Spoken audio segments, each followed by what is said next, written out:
Bom dia pessoal, meu nome é César Mello, sou advogado especialista em direito público e esse vídeo é a continuidade das duas primeiras partes que a gente já teve, tá? Eu peço que se vocês não têm assistido as duas primeiras partes, assistam, porque senão não vai fazer o menor sentido esse vídeo, tá? Esse vídeo eu vou ingressar nas dívidas bancárias com garantia, né? O próximo item mais perigoso da lista seria as fiscais, mas como parte das bancárias com garantia se aplica as bancárias sem garantia, então eu já vou comentar os dois aqui direto junto, daí depois lá mais pra frente as bancárias sem garantias ficam junto com as civis, né? Daí se você eventualmente estiver assistindo a das civis, você volta aqui e assiste essa das bancárias com garantia, tá? Então, digamos que você não teve trabalhador ou o número de funcionários que você tem é pequeno, que você consegue manter a sua atividade sem o risco das trabalhistas, não vai precisar mandar ninguém embora, ninguém vai pedir demissão, o teu risco das trabalhistas é pequeno, certo? Mas você tem uma certa quantidade de dívidas com garantia, ou seja, a tua frota de veículo está financiada, o teu estoque está financiado por algum motivo, você lá pegou lá uma linha de crédito onde você tem lá um fundo onde garante essa linha de crédito. Se você tirar o dinheiro do fundo, automaticamente eles te cortam a linha de crédito, te cortam lá o capital de giro, enfim. São dívidas aonde existe alguma coisa que garante, tá? Quando eu coloco com garantia, eu incluo os fiadores, tá? Porque existem certas dívidas bancárias aonde elas ficam restritas ao CNPJ, certo? Então o que acontece? Você fala, assinou com o CNPJ, etc, etc. E é algum tipo de crédito que quando você pega, o banco, quando ele vai entrar com o processo, ele, por algum motivo, não tem a fiança do sócio, tá? As dívidas bancárias sem garantia, elas são mais raras, certo? Em geral, quando você abre a conta, no contrato inicial, você já acaba assinando, o sócio assina como fiador de todas as dívidas, certo? Eu incluo as dívidas bancárias, inclusive as que não têm um bem específico garantindo, nessa categoria, entendeu? Porque qual que é a grande questão que a gente está tentando verificar com a matriz de risco? Se a falência for inevitável, se o encerramento das atividades for inevitável, preservar o CPF do sócio para que depois ele possa continuar com outra atividade, abre outra empresa, faz alguma coisa nesse sentido, entendeu? Que os bens que pertencem ao sócio sejam preservados, e daí se for perder, perde só os bens que pertencem ao CNPJ, certo? Então a maioria das dívidas bancárias são com garantia nesse sentido, de que como você assinou como fiador, muito provavelmente o banco, quando ele entrar com o processo, ele não vai entrar contra a empresa tal, CNPJ tal, ele vai entrar contra a empresa tal, CNPJ tal, mais sócio tal, CPF tal, tá? Qual que é o grande problema das dívidas bancárias com garantia? O banco, se for um crédito líquido, certo? Então, eu peguei 100 mil reais emprestado, certo? Se você não pagar esse débito, normalmente a dívida bancária, ela incide multas, incide juros, etc., que acrescem muito esse valor, certo? Então você pegou 100 mil reais, você não pagou nada. Quando o banco entrar cobrando, provavelmente esse 100 mil vai virar 150, 170, tá? Ah, mas é injusto. Não, meu amigo. Tá? Nenhum juiz vai considerar abusivo, etc, etc. Foi-se a época em que a gente na justiça conseguia diminuir o valor do banco, tá? Hoje em dia, dificilmente você tem lá juros abusivos, esse negócio. Os bancos mesmos trabalharam com uma legislação onde, digamos, os argumentos dessas ações, eles foram desfeitos pela legislação e hoje em dia, por conta disso, o banco não perde mais na justiça, tá? Exemplo, custo efetivo total. Para que é o custo efetivo total? Foi um deputado que estava muito preocupado com as pessoas e por isso colocou na lei que o banco tem que fazer custo efetivo total. Não. Isso foi lobby dos bancos, porque as pessoas ganhavam na justiça a revisão dos financiamentos, porque o argumento era o seguinte, olha, o cálculo é tão complicado, a matriz é tão complicada, essa coisa do juro composto é tão complicado, que quando o cara vai lá e assina um contrato dizendo que ele está pegando emprestado tanto, com juros de tanto, ele não sabe quanto é que ele vai pagar, entendeu? Simplesmente não sabe. Então, o consumidor não pode ser obrigado a pagar um valor que ele não sabe quanto é que é, certo? Aí o que o banco fez? Fizeram um lobby e aprovaram uma lei que diz assim, olha, no contrato tem que constar o custo efetivo total, que é justamente essa informação, quanto efetivamente você vai pagar. Bom, se tem lá no contrato quanto efetivamente você vai pagar, e se você vai fazer um contrato do banco, você pode ver que Valdomiro pede para você fazer uma rúbrica logo do lado do custo efetivo total. Para quê? Para que se você entrar na justiça pedindo uma revisão, ele chega assim, não, mas peraí, ó, tem lá o custo efetivo total, o cara sabe exatamente quanto é que ele vai pagar, né? Ninguém é criança aqui, entendeu? E daí, agora na justiça você entra outra lá. Ah, não, porque não sabia, porque o juiz, não, isso custo efetivo total, meu amigo. Você sabia exatamente quanto é que você ia pagar. Pague. Entendeu? Então, não tem bonzinho aqui. Tá? Nunca teve, nunca terá. Tá? Então, você não consegue revisar. Qual que é a grande questão?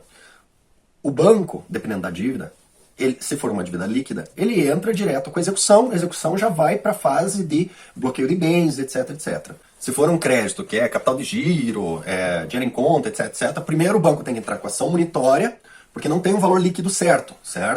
Não estava pré-determinado já no contrato quanto que você teria que pagar, entendeu? Como é um contrato de financiamento, etc, que tem já pré-determinado tudo certinho, né? Se é só um capital de giro, uma linha de crédito que você pode ou não pode tomar esse empréstimo, um cartão de crédito, cheque especial, etc, etc, o banco ele tem que apresentar a abertura do crédito e o extrato em conta, para daí o juiz reconhecer que realmente você deve aquele valor e daí para execução. Então a gente tem primeiro a ação monitória e depois a gente tem a execução. Significa que antes de começar a chegar em penhora, etc., se você fizer uma defesa, mesmo que ela seja inútil, certo? Essa defesa, ela vai levar aí, conseguir ganhar aí mais ou menos um ano antes de entrar realmente na execução, certo? O fato é que as dívidas com garantia sempre são entradas, a menos que o banco erre, ou o escritório que atende o banco erre, elas sempre são entradas contra o CNPJ e contra o CPF, e não há nada que você possa fazer em relação a isso, porque quando você assinou o contrato, você deu o seu CPF como garantia dessa dívida, tá?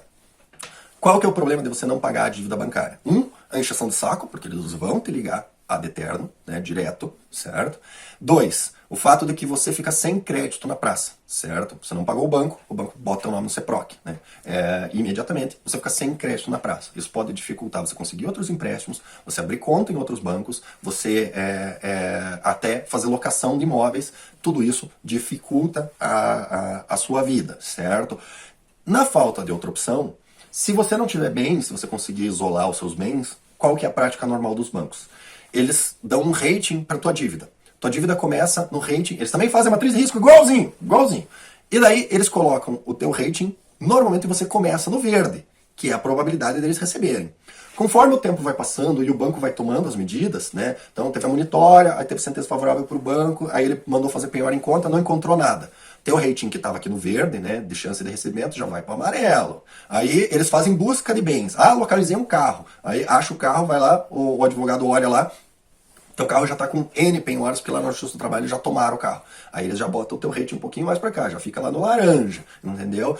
Encontramos um imóvel. Aí eles tentam penhorar o imóvel, teu advogado apresenta uma defesa e diz, não, isso é bem de família. Esse não pode mexer, entendeu? Teu rating vai lá no vermelho. Na hora que chega no vermelho, o banco começa com as promoções, entendeu? Então eles inflaram a tua dívida um monte, né? Digamos que era 100, eles vão inflando, tua dívida está em 200. Daí ele começa a vir as ligações das promoções. Não, veja bem, porque para fazer o acordo com a gente aqui agora de 100, de 200 a gente faz por 100, entendeu? Conforme a classificação que o banco faz da tua dívida na matriz de risco dele vai chegando mais impagável, eles começam a fazer promoções malucas, entendeu? Eu já tive um cliente que ele devia 110 mil reais para a Caixa, a gente fez um acordo por 12 mil reais, entendeu? 12 mil reais. Pagou 12 mil reais. Ele pagou menos do que ele pegou emprestado para o banco, certo? Acontece. Se você conseguir isolar o seu patrimônio, né, ou se por acaso já foi, as dívidas trabalhistas já levaram tudo, já abarcaram tudo, né? Se você é uma pessoa sem liquidez, o banco faz essas promoções, tá? Qual é o tempo que leva para o banco pegar uma dívida de 200 mil reais e topar fazer por 15 mil reais, tá? Uns 3, 4 anos, tá? Esse é o tempo que leva para o teu rating sair do verde, que eles têm certeza que vão receber, para o vermelho quando é fundo perdido, entendeu? Porque do lado, do ponto de vista do banco, ele tem duas questões que ele consegue quando você está devendo para ele. A primeira, se ele lança isso na contabilidade dele como prejuízo, certo? Ele consegue recuperar uma boa parte desse prejuízo, porque o imposto sobre lucro do banco é muito alto. Quando ele lança prejuízo, ele compensa um prejuízo fictício, né? Que ele vai colocar lá no prejuízo dele, que é a dívida total, que está lá nos autos, entendeu? A dívida é 250 mil reais. Aí ele lança na contabilidade dele que ele teve um prejuízo de 250 mil reais, mesmo que ele só tenha te emprestado 100, entendeu? E isso ele consegue uma vantagem fiscal grande com isso. Então, ele ganha um certo dinheiro, ou ele deixa de perder um certo dinheiro com a tua dívida alta. Só que ele só pode fazer isso uma vez. Então, a partir do momento que ele fez a tua dívida alta, uma vez, ele já teve a vantagem econômica, ele já diminuiu o prejuízo dele, deixou de perder menos, e daí ele só tem a diferença entre a vantagem econômica que ele deixou de ganhar e o que ele te emprestou para tentar recuperar. Só que os contratos que os bancos fazem com os escritórios da advocacia, eles são assim. E eu sei que são assim porque eu já fizeram essa proposta para mim, eu fiz a minha matriz de risco e não topei, entendeu? Eles costumam pagar o seguinte: passam todos os processos para um escritório da advocacia, certo? Fazem uma série de exigências, dão um software para o escritório da advocacia tocar, entendeu? O advogado não tem autonomia nenhuma, as petições são feitas lá pelo advogado fixo do banco, que é muito bem remunerado, entendeu? É um sistema, você vira estagiário do banco, entendeu? E eles pagam, em média, R$ 5 por mês por processo, independente do resultado, mais uma comissão, que daí é quando você vai ser remunerado, sobre o valor que você realmente fechou. E o contrato é feito por 1 ano e você tem uma meta para bater. Se você não cumprir essa meta, eles cancelam o contrato com vocês e contratam um outro escritório de advocacia. É por isso que no final do ano aumenta as promoções e aumenta as ligações do escritório de advocacia. Porque o escritório trabalhou o ano inteiro tentando pegar alguma coisa com você, não conseguiu. Se ele fechar o ano e não fechar o contrato com você, não conseguir bater a meta de valores recuperados, entendeu? Ele sabe que o banco vai cancelar com ele. Ele vai passar por outro escritório, daí todo o trabalho que você fez, o outro escritório é que recebe. Entendeu? Então, é assim que o banco trabalha, certo? Então, sabedor disso, né, você consegue também trabalhar o sistema para ter uma vantagem, tá? Então, é por isso que, quando você tem 2, 3 anos de dívida, o banco já lançou na matriz de risco deles a tua dívida como perdida e ele começa a se preocupar de ter que pagar R$ 5 por mês do teu processo por 10 anos, porque de repente ele vai ficar pagando o dinheiro perdido e não vai resultar em nada, e quando der 5 anos prescreve a tua dívida, daí não recebeu nada, ele só gastou, entendeu? Por isso que o banco faz um cálculo e fala, bom, já perdi tudo, se eu conseguir recuperar pelo menos o que eu gastei com o advogado, já fecha a conta, beleza, tá? Ah, César, então vale a pena você ficar devendo pro banco e dar esse calote? Vale e não vale. Por que vale e não vale? Porque o banco trabalha com uma coisa que chama a lista negra dos bancos, que não existe, tá? Não existe! Não existe! Pode perguntar em qualquer banco. Essa lista negra não existe, tá? Só que ela existe, tá? Ai, César, folclore tirada da bom, onde você tirou que essa lista negra não existe, tá? De onde você tirou que ela existe, tá? Eu tirei que ela existe porque eu recebi e já negociei ela. Já negociei a tirada do nome do cliente meu da lista negra dos bancos que não existe, certo? Então, anedotinha, né, para o vídeo não ficar tão chato, né? Eu tinha um cliente, trabalhava com licitação, certo? E numa empresa anterior, a sócia dessa empresa, que era a minha cliente, ela tinha feito isso daí. Fizeram um negócio lá de outra empresa, nada a ver, inclusive ela era sócia minoritária, tipo, era a mulher do dono da outra empresa lá, né? Tava com o nome lá no CNPJ por consequências da vida, né? E a empresa ficou devendo pro banco, esperou os 3 anos e fez um acordo lá, pagou, em vez de 100, pagou 15, certo? E o nome de todo mundo foi parar na lista negra dos bancos que não existe, certo? O acordo foi feito, não vou falar o nome do banco, mas é banco estatal, certo? E daí, ela separou do cara, abriu a empresa dela e tal, começou a trabalhar com licitação, começou a ganhar os contratos, até que um dia ela ganhou um contrato com um banco, com um órgão público, que exigia que você tivesse uma conta nesse banco estatal, no mesmo banco, certo? Que para receber. Certo? Era obrigatório. Aí foi ela lá, linda e formosa, no banco estatal e pediu para abrir a conta. Aí o banco disse, eu não abro. Não, mas isso é banco público, né? Não tem, abre a conta. Não, eu não abro a conta. Ah, por que eu não abro? Porque o teu nome está na lista negra, que não existe. Certo? E se recusaram a abrir a conta. Recusaram. Não abrimos a conta para você. Ela não tinha nome sujo, não tinha nome de CIPROC, o nome dela completamente limpo, o cara simplesmente, eu não abro. De boca, ele falou, é porque o teu nome está na lista negra aqui, o sistema aponta que você fez um acordo, para eu abrir a conta para você, você tem que pagar o acordo, a diferença entre o acordo que você fez e a dívida real, certo? Na lista negra aqui não existe, certo? Só que ela precisava da conta, que ela começou a receber, primeiro que não recebeu do órgão público, segundo que recebeu uma intimação do órgão público, que era obrigação dela fornecer a conta, senão eles iam cancelar e penalizar. Ótimo. Abrimos um processo pedindo uma liminar, para que o juiz determinasse que eles abrissem a conta mesmo sem crédito, mesmo sem nada. Só que a justificativa era a lista negra dos bancos. Só que lembra, a lista negra dos bancos não existe. Aí o juiz indeferiu a liminar porque disse, bom, a lista negra dos bancos não existe, isso é justificativa, é porque o nome dela está na lista negra que não existe, né? Indefiro a liminar e peço, dou o prazo para o banco explicar, né? Sem contar que é banco público, né? Tá todo mundo do mesmo lado da DARF, o tratamento é sempre diferenciado, certo? Ótimo. Não foi dada a liminar, eu entrei com agravo, estava esperando o agravo, e nesse meio tempo foi marcada uma audiência de conciliação, certo? Considerando demora, etc, etc, considerando que ela tinha pressa, falei, vamos lá na audiência de conciliação, vamos tentar fazer um acordo, né? Chegamos na audiência de conciliação, a audiência de conciliação ela é secreta, certo? Secreta no seguinte sentido, nada do que é dito na audiência de conciliação pode constar nos autos e não pode ser usado nos autos. E daí, na audiência de conciliação, abertamente foi falado da lista negra dos bancos que não existem. Abertamente. Tipo, o cara lá, o advogado do banco, não, teu nome tá na lista negra, que não existe. Sim, assim, assim, a gente não pode. Né? Tipo, sendo que ele já tinha apresentado a defesa, dizendo que essa lista negra não existe e que eu tava tirando da bunda essa história, certo? E na audiência de conciliação, eles confirmaram que existe mesmo, inclusive é compartilhado com os outros bancos, só que tem, na época acho que era que o Santander não entrava na brincadeira, entendeu? E era exatamente onde a minha cliente tinha conta. Tipo, o Santander, porque tava querendo crescer, ele não fazia as restrições da lista negra dos bancos que não existe, entendeu? Ele abria conta para quem estava na lista negra que não existe. Mas outros bancos, outro banco estatal, os outros bancos mais estabelecidos, se fosse abrir lá, eles também não abririam por causa do teu nome na lista negra que não existe, entendeu? Então, o fato é, para não ficar a história pela metade, aí fizemos um acordo lá, a minha cliente concordou em contratar lá essas coisas que o banco tenta enfiar lá, seguro, título de capitalização, concordou em fazer os negócios, aí eles abriram a conta para ele com a exigência de que eu extinguisse o processo e parasse de insistir que a lista negra existe, entendeu? Então a lista negra existe, gente, existe, tá? O fato de você fazer esse acordo, teu nome vai para essa lista negra que existe, tá? Qual as consequências do teu nome para a lista negra que não existe? Muitos bancos vão lhe negar crédito, certo? Eles não vão te dizer por quê, porque eles não podem admitir que a lista negra existe, porque ela não existe, certo?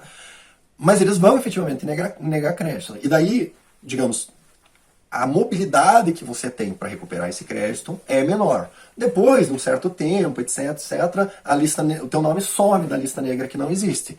Mas imediatamente após você fazer esse acordo, certo? O teu nome vai ficar, você vai ficar com o crédito prejudicado, eles só não vão te dizer por quê, certo? Mas é por causa disso, certo? Então, por mais que você esteja com o nome limpo, por mais, no acordo paga, ó, a gente tira o nome do CEPROC, a gente tira, teu nome vai sumir de tudo isso, mas vai continuar na lista negra que não existe, tá? Então, isso tem que ser levado em conta, certo? Se você vai, por exemplo, vou priorizar, vou pagar os funcionários e vou dar calote no banco, certo? Se você der calote no banco, você vai ficar com o nome sujo, né, recebendo as ligações, etc, sem crédito durante um certo tempo, tá? Essa falta de crédito, ela é projetada para as outras empresas que você tem, então você é sócio de uma empresa, certo? Os caras colocaram o teu CNPJ de uma empresa no CEPROC. Isso vai afetar o crédito da outra empresa que você é sócio, que não tem nada a ver com a história, tá? E depois de uns 3 anos, você consegue pagar com um ótimo desconto aquele débito, só que se você pagar com desconto esse débito, o teu nome vai para a lista negra dos bancos que não existe, tá? E isso gera efeitos reais, certo? Daí isso significa que você vai ter que circular durante um certo tempo com bancos menores que estão tentando se projetar e provavelmente eles vão ter que cobrar taxas maiores do que cobrariam se você nunca tivesse feito aquele acordo. Aí depois de um certo tempo, aí o teu rating aumenta, teu nome sai da lista negra dos bancos que não existem. Vou passar ali no forro.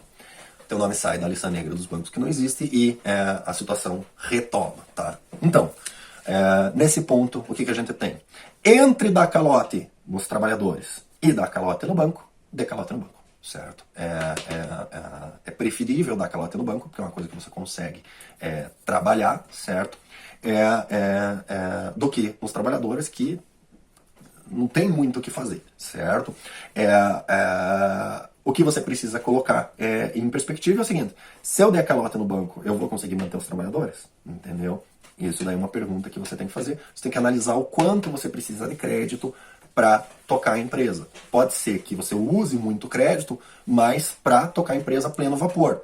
Para você tocar a empresa aos pouquinhos, ou só manter a empresa aberta, sem atividade, o crédito bancário não te faça falta, você consiga outras alternativas. Porque mesmo quem está com o nome sujo consegue, entendeu? Tem gente aí, inclusive com a diminuição da atividade econômica, vai ter banco aí precisando emprestar, entendeu? Porque eles também, o estoque do banco é empréstimo, certo? Vai ter banco precisando emprestar também, então pode ser que você mesmo com o nome sujo consiga certas linhas de crédito, etc. Sem contar, tem família, tem essas outras opções, entendeu? Então, dê uma olhada, faça a matriz de risco, contrate um advogado, faça um planejamento com ele. Se você planeja dar o calote no banco, faça com ele um planejamento e já faça um contrato de assessoria, porque dar calote no banco sem advogado daí também é loucura, tá? Você dê calote no banco, mas dê calote atendido por um bom advogado que vai conseguir atrapalhar a vida do banco da melhor forma possível, fazendo com que o banco classifique a sua dívida, né, do verde, com certeza a gente vai receber por para é dívida lixo, a gente nunca vai conseguir receber, o mais rápido possível. Tá? Eu já consegui, por exemplo, em 1 ano e meio, fazer um cliente convencer o banco de que se não aceitasse o nosso acordo não ia receber nunca, certo? E daí ele pagou 30% da dívida que o banco queria cobrar, certo? Com a consequência do nome na lista negra que não existe, tá? Então, gente, para esse vídeo é isso, tá? É assim que é a classificação das dívidas bancárias. A única diferença entre a dívida bancária com garantia e a sem garantia é que a com garantia você tem que tomar um pouco mais cuidado, porque ela já começa incluindo o seu CPF, né? Ou já começa tomando um bem específico. Você tem menos margem para trabalhar, certo? Mas as duas, do resto da afirmação, é tratada da mesma forma, certo? As duas você consegue fazer esse acordo no final bem mais barato, e as duas, se você fizer o acordo bem mais barato, o seu nome vai para a lista negra que não existe, tá? Então é isso. No próximo vídeo eu vou falar das fiscais e das civis. Vou ver se consigo fazer as duas juntas, porque as civis não tem muito o que falar, tá? Mas pode ser que tenha 2 vídeos aí pra frente, ou pode ser que esteja só um.